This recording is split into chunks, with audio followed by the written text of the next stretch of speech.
Welcome back to Next Gen Console Watch 2020, our show following all the news and rumors on the PlayStation 5 and Xbox Series X. I'm Damon Hatfield, and as always, I'm joined by Jonathan Dornbush, host of IGN's PlayStation podcast Beyond. Beyond. Hey, Damon. Hello there. And Ryan McCaffrey, host of IGN's Xbox podcast Unlocked. I'm very glad you introduced Jonathan first for once this week. Yeah, it was time. It's time. Finally. Yeah. Jonathan's moment.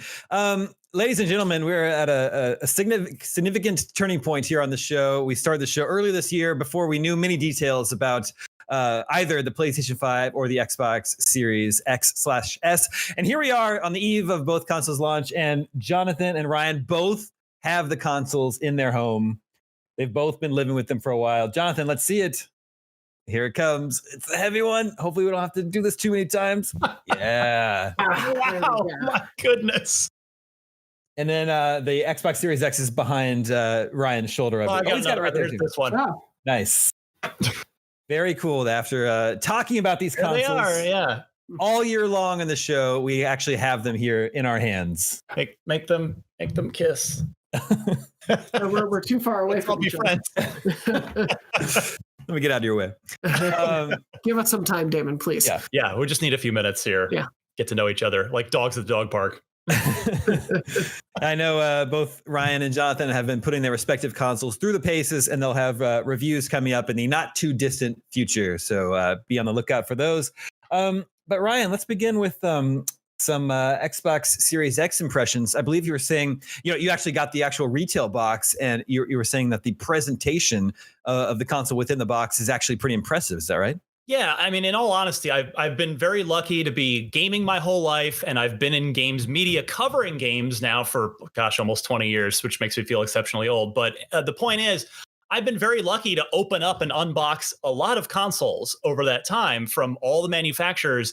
And I honestly don't know if I've ever been more impressed by just the packaging and presentation of a console than with the Series X. Now, I haven't seen the PS5 proper unboxing. So, no judgment there either way. But when I opened up the Series X and this is after I've been lucky enough to have the preview unit for the last month or so now, but actually opening up the final thing, how people are going to get it when they buy it themselves on November 10th. It's very Apple-like to me. It's presented, laid down sideways and centered in the package. There's like negative space around it. There's this little wrapper around it that just says "Power Your Dreams." It's almost like it's literally gift wrapped for you in a protective kind of film. And then you take that "Power Your Dreams" sleeve off and you unwrap it, and the other accessories, the controller and the batteries and the power cable and the HDMI cable, are just tucked away in another little cardboard sort of area towards the back of the box. And it's just it reminded me of an Apple product. Apple really prides themselves on when you take something out of the box that's an Apple product, it should be beautiful and it should be impressive in and of itself. And the Series X really feels that way too. And I tip my cap to Microsoft because people are spending $500 on this. It should feel like a premium experience, even from the moment you're opening the box, and it does. So big shout out to the Xbox team. They did a great job with it. Jonathan, anything of note that PlayStation fans can look forward to unboxing their PS5? Yes, you can look forward to the PlayStation 5. No, I would definitely say the packaging, based on what Ryan just said, I actually haven't watched the full unboxing on that side either. But the packaging for the PS5, I would best describe it as minimal to kind of get you to what you want in the box as quickly as possible. I think it's all well put together, sort of as you open the top, it's a tray, basically an insert tray of the DualSense controller, the wires you need and the instruction booklets, and then you pull that out and then there's the console. And that is pretty much it. It's very simple. It's very easy to get to everything. There are no sort of really hidden compartments or anything that you're likely to forget something if you're throwing out the box and accidentally leave it in there.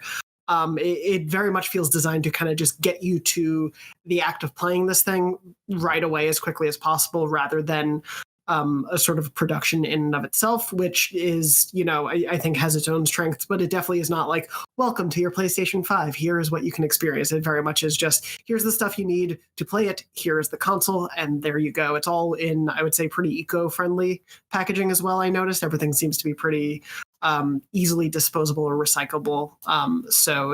There's definitely that to it, but no, it's not sort of a like welcome message as you open it or anything of that sort.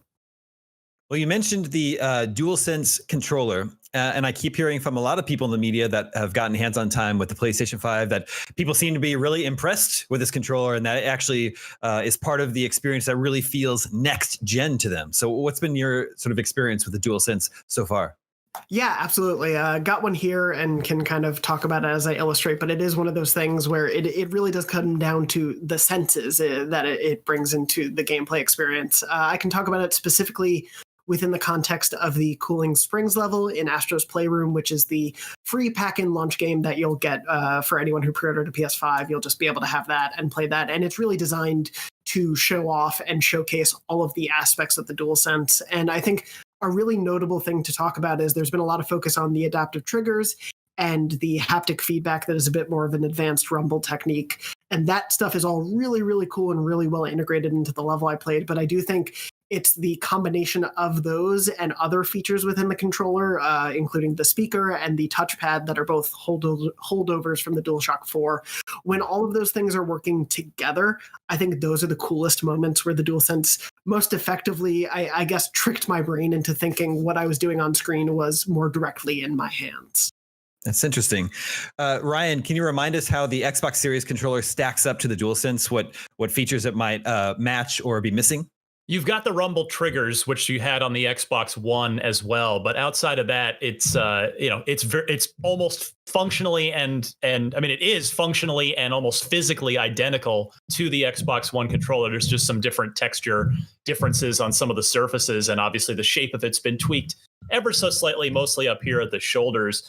But yeah, it's so for better and for worse, it's relatively unchanged. I am of the opinion that to date, I haven't used the DualSense at all, but I think the Xbox One controller is the best controller ever made, specifically the Elite version 2, which obviously is not cheap.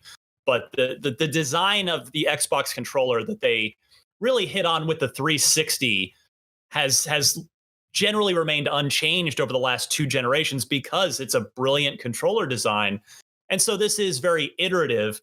But what the nice trade-off to that, and I'd be curious to hear from Jonathan on the DualSense side so far, is battery life. Again, like I've been using this for a month, or at least the very better part of a month. And I've done a lot with it, and I've still got more than half of my battery remaining. And yes, it's just AA batteries, but the battery lasts a long, long time in the Xbox controller. So again, kind of some trade-offs. It's not a lot of new stuff, but it's refined from an already brilliant design, and the battery lasts quite a long time. Jonathan, can you speak to the battery life of the DualSense? Yeah, a little bit, especially I think within the context of playing Astros. I'll say for me, just on sort of a like controller scale to give you a sense of where I'm coming from, I prefer the DualShock 4 to the Xbox One, but I think the 360 was my favorite controller of all time before I started using the DualShock. For me, the thumbsticks on the Xbox One were just a little small at launch, but the Elite controller I think definitely surpasses all of them. That said, I really like the feel of the DualSense. It feels pretty firm, and there's like a nice heft to it, but not too much overbearing or anything compared to the sort of light DualShock 4. I will say battery life wise with Astro, in terms of that game is really using in that level in particular. You're using the DualSense a lot. There's a lot of haptic feedback going on, whether it's feeling the sensation of your character going through water or a sandstorm, or the spring of your character's jumping suit that you get a little bit halfway through the level. There is a lot going on. You have to use the controller, the microphone a few times. You have to hear a lot of things. You don't have to, but you hear a lot through the speaker. There's a lot going on, but it didn't, destroy the controller's battery life. It has lasted me longer in a play session than the DualShock 4 did. And even something like Astro, where it is very much using all facets of the controller, and I presume that's a bit more of a drain on the battery life. I haven't noticed a, dramatic time down in using the controller, especially compared to the DualShock, which at this point I'm I recharge my DualShocks almost every day. Okay, let's quick hit some shorter, smaller news stories that broke this week. Ryan, Xbox has confirmed that every game playable on the Xbox One, from the original Xbox to 360 and the One itself, will also work on Series X and Series S. And that comes after, 500,000 hours of backwards compatibility testing. Yeah, it's phenomenal. Even Rock Band 4, yes. Wow. So happy that my music craving, my pretend rock craving can live on for another generation, and all the hundreds of dollars of DLC that I have for that game. The bottom line here, of course, Microsoft has been, we've talked about it on this show over the past year. Microsoft has been the leader in making compatibility a normal thing and helping to preserve game history and not locking things to old consoles, and that's fantastic. And Sony is now doing a lot more of that as well. And it's just great to see Microsoft normalize this. This is now going to be an expected normal thing in this generation that we're about to start, and subsequent generations too. So yeah, again, a tip of the cap to the Xbox compatibility team. I went up and did an interview piece, more than that. It was a big profile piece on them a couple of years ago, when they were just doing original Xbox backward compatibility, when they were adding those handful of OG Xbox games, and really embedding with that team for a day. It was pretty cool to just listen to them and talk to them about how much they care about this stuff, and we're seeing the results of that really come to bear now as we head into the Xbox Series generation. Of just everything works, and that's how it should be, and that's awesome that's how it's going to be moving forward. And for those wondering, 500,000 hours is 57 years. So definitely putting the backwards compatibility through the paces for Xbox Series X and S. But now, Jonathan, one of a key selling point that PlayStation has over Xbox is that they have a VR, a whole VR experience on PlayStation 4 and moving forward with PS5. Apparently, there's a free adapter that you need to use your PSVR on PS5. How is that going to work? So actually, as we're recording this week, they finally announced the way to get this free adapter, because they obviously didn't want to have to charge people for a product they said was going to be backward compatible. So you're able to enter some information for your PSVR headset onto a form online, and they'll be able to ship you out an adapter. I know there have been some issues with the website as it first launched. They probably maybe weren't expecting as many people to rush it immediately, but this has been a really big lingering question mark, because actually in one of the earliest PS5 news stories that we got when they first talked about it, they confirmed PSVR backward compatibility all the way back then. So this has been something that, obviously there are over 100 million PS4s out there. Only a tenth or so of the user base has PSVR headsets, but that's still a sizable enough chunk, and the PSVR community is very dedicated. So it's good to see it will transfer forward. It is unfortunately just something you need to go out of your way to have to get this adapter to make sure it works. Got it. Now, Sony hasn't made any announcements about PSVR 2. I don't think they've announced any PS5 exclusive VR games. What do you sort of expect Sony's plans for PSVR in the future will be, and how serious do you think they're going to take it as we move into next gen? I don't think they would be trying to make PSVR games backward compatible if they weren't also thinking about continuing their investment in VR. The PSVR is an interesting thing where I feel like we hear about it from Sony, really a concerted effort for maybe about 6 or so months, and then it kind of goes quiet for a bit, and then it comes back. We sort of get waves of really interesting PSVR games. I think right now, they were very focused on getting the PS5 out the door. There's a lot of first-party games at the launch of this, and this was also a huge year for just Sony first-party developers outside of the PS5 with Last of Us Part 2, Ghost of Tsushima, Dreams, and more. So I think trying to add PSVR 2 on top of that would have just been a little too much and a little too unwieldy in terms of splitting the fan base's attention. So I think we will get an evolution of the PSVR. We've seen some patents when it comes to advanced controls that make it a little bit more like some of the PC offerings. And I think we will get there. It's just more of a launch of the system wasn't the best time to make that happen. And so that is something we'll probably get a little bit more down the line. Got it. Okay, we have the results of last week's poll, which was what quality of life hardware feature is most important to you for the next generation of consoles. Options were things like heat output, the form factor size, even the ability for cockroaches to make your console their home. It's a long story, but a funny one. But the far and away, the clear leader was noise output, with almost 62% of respondents saying that was the quality of life feature that's most important to them. Ryan has already let us know earlier that so far his time with the Xbox Series X has been pretty quiet. Jonathan, how loud or quiet is the PlayStation 5 so far? So I can really only talk about it, unfortunately, right now within that level's context in Astros. I will say, while playing that level, I did not hear my PS5 whatsoever. Got it. But it's definitely, I think those poll results totally make sense when you consider how many PS4s are out there and how many decibels of volume each one probably produces in everyone's homes, and how sick we are of that. And obviously Sony is quite aware of that. Otherwise we wouldn't have such a big fan in the PS5. Yeah. The teardown video that Sony released earlier gave us a good look at all that.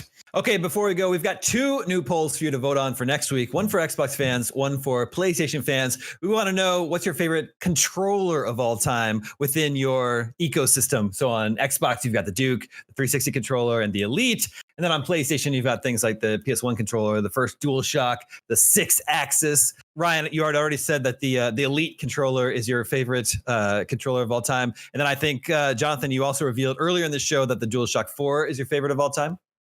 Yes, correct. I am curious to see how many Duke fans represent in that poll, because I know they're going to be out there. Yeah. It was a beast of a controller. So viewers, make sure you vote in one or both at IGN.com, and we will share the results of those with you next week.